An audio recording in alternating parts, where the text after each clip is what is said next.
Hey everybody, welcome to RunLeadGen Radio, your digital marketing podcast. I'm Quinn. I'm Brian. And like we said before, this is the beginning of our podcast experience, but we have a ton of digital marketing and SEO experience. Between the two of us, we have over 30 years of digital marketing experience, and we are on the cutting edge, the front lines of websites and SEO. So we're hoping to give you actionable insights for your businesses, for your careers, and have a ton of fun doing it. Yeah, we're super excited to get to share some of this info that we uncover each and every day and from our past experiences. And so hope there's some really good stuff in there for you. Yeah, so today, episode 2, we want to talk a little bit about local service ads. You might have heard of them as Google Guaranteed.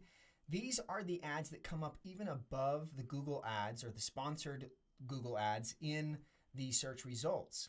So let's start off, Brian, with just giving everybody a little context of what these are.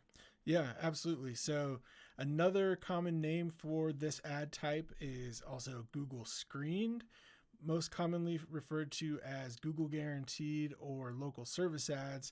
This is where Google is going on their cost per lead model for local businesses. Yeah, it's kind of ironic. Episode 1, we talked a lot about, SEO. Why is SEO not dead? And then today, ironically, we want to talk a little bit about local service ads or paid ads. And really the reason for that is we've talked a little bit about a holistic marketing strategy, right? Having a foundation that is organic, but then supplementing some of that maturation period with other sources. Yeah, recently we've been focusing on home services companies primarily because of the space that they occupy. So many of them are falling into the pitfalls of third-party leads through these, billion-dollar conglomerates like Angie's List and Yelp.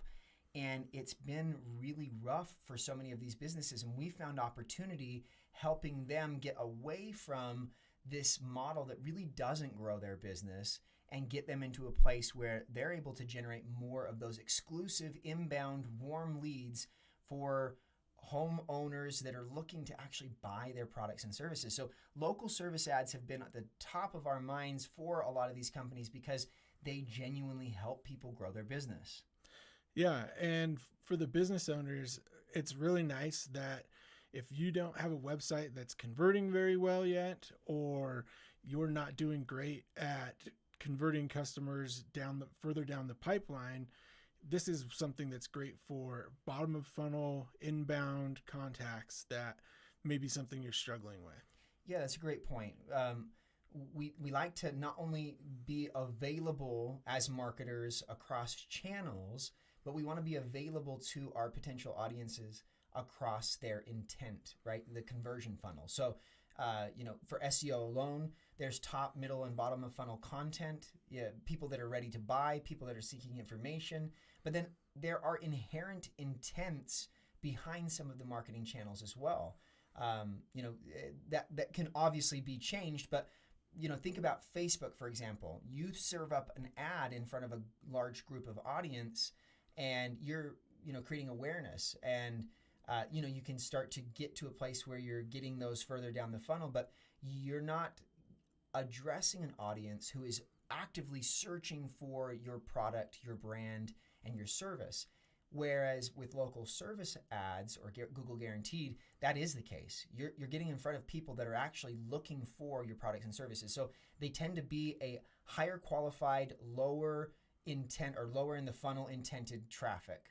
Yeah, and something you just mentioned wants me to bring up this first little tip where you had said if people are looking for your brand. So this is something we've seen recently from Google local service ads is they have now added the ability to toggle off from receiving leads for branded queries.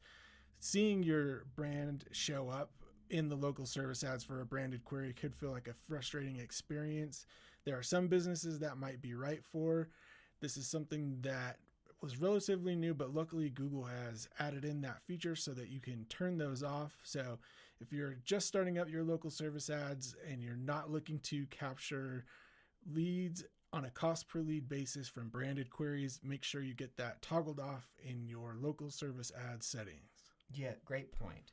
Something that we've talked about extensively over the last couple of weeks is we get a lot of questions like, where do we spend our money? Is it Google Ads? Is it Google Guaranteed? Should we be doing SEO, local SEO? And we talked a little bit about that in episode 1. Primarily, when we think about, search results page real estate, there are, a number of ways to show up on Google. And from a digital marketer's perspective, especially for an aggressively, a company that is aggressively interested in growing, we want to take up as much of that real estate as possible. So as you consider both branded and generic terms, as you consider the different ways to get on the Google search results page, we want to flood that results page with your brand for those queries. Yeah, that's right. And while local service ads aren't available for all types of businesses quite yet, we see them adding more and more categories, even expanding outside of the home service related categories where local service ads started. Great point. Yep. All right. So, Brian, we might be getting ahead of ourselves. Let's circle back and to the new business owner or the new, watcher of RunLeadGen Radio. What exactly I guess a better question, how do local service ads work? That's a really good question. So in order to get that Google Guaranteed badge and qualify for the cost per lead program through Google Ads, you have to first go through a bit of a vetting process. So that starts off with a background check, licensure, and insurance checks, as well as, depending on the business category, specific professional licensing checks. From there, there's another requirement of having at least 5 reviews on your Google business profile, or reviews that you've funneled into your local service ads profile if you don't have a business profile set up. From there, you're off to the races. Yeah, so local service ads definitely are a little bit more hands-on when it comes to a marketing channel in the onboarding and the setup phase, right? There is a lot to put up front to be guaranteed by Google. And there's also, a handful of additional steps along the way. Now, because you are paying for each lead as opposed to traffic, it is important that you are keeping track of the quality and the, whether they're qualified or disqualified, those leads, because then we have to report back to Google whether or not that's the case, so that you don't pay for leads that aren't actually looking for your brand products or services. Yeah, that's a really good point. And one thing that's really nice right now is you have the option to receive those leads coming in as a phone call, a web form, a text message, as well as a messaging system through Google. So if you're not actively in front of your computer, ready to respond to some of those different lead types, and you're not keeping track of those well, maybe something like phone calls or text messages only might be the best bet for you. Yeah. So, again, coming back to when do I start Google local service ads? Do I do it over a different channel? It really comes down to understanding your cost per acquisition. You need to understand what it costs for you to get a client. And then you can start to make strategic decisions as to, whether or not you're willing to pay what Google is offering for each lead. And then, of course, how does that blended cost per acquisition look across your channels? As you do more SEO and you get more clients that way, you start to bring down that average cost per acquisition. It allows you to consider and then enable yourself more budget for some of those other channels. So definitely should be part of your strategy. Yeah, absolutely. And you mentioned some really important things there, Quinn. Being able to not just track those leads when they come in as whether or not they're qualified, but having the tracking in place to see how all of your different channels are performing is going to be critical to see if Google local service ads are an effective inbound channel for you, as well as the performance of your other ads. We had a client today that asked, do I turn off my Google search ads in order to start local service ads? And without having that tracking in place to know what your average cost per acquisition is and how effective your search ads are, it can be really hard to know whether or not turning on local service ads, keeping them both running, or maybe turning down the budget on a certain channel is right for you. So If you don't have the tracking in place to know how your ads are performing, as well as all of your other channels, that's a crucial first step. Yeah, we probably will have an episode strictly on analytics. In fact, probably many over the course of time. And frankly, we could probably have a whole other episode about digital marketing agencies out there in general. But something that we sometimes get frustrated by is how quickly agencies sell tracking and analytics, and really how vague they're able to fulfill on that.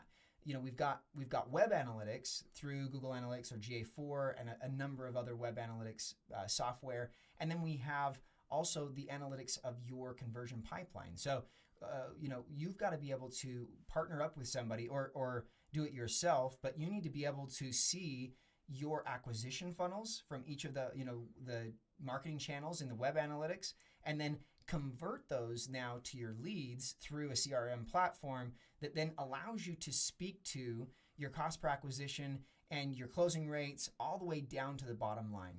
And that's something that's really important that so many businesses and really so many agencies fail on.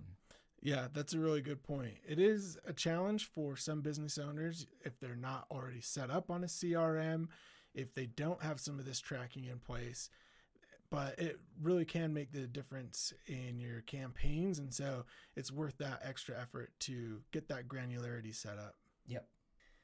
All right, we don't have a ton of time today, but we do want to talk briefly about some of the best practices when it comes to local service ads and maybe some of the common challenges that you'll run into if you start trying them today.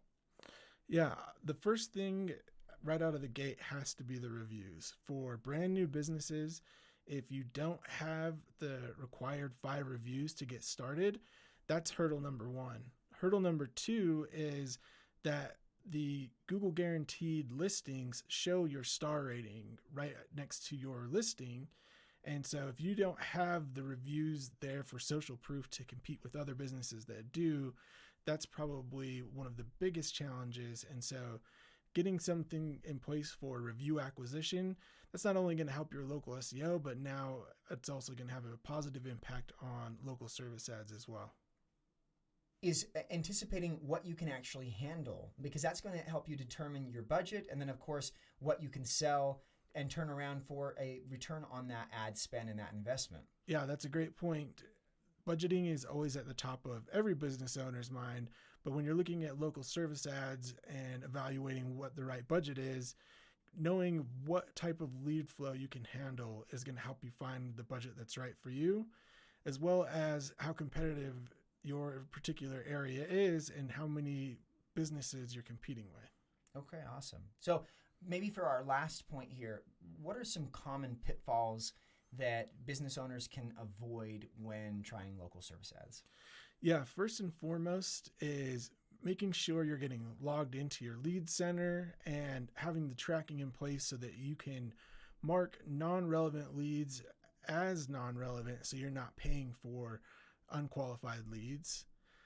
Number 2 is making sure that you're actively responding to those leads. So if you don't have some type of automation in place to respond to messages, or if you've missed a call, that can really hurt the performance of those campaigns, because if they are qualified leads and you're paying for them, you should hope that you're putting them to work.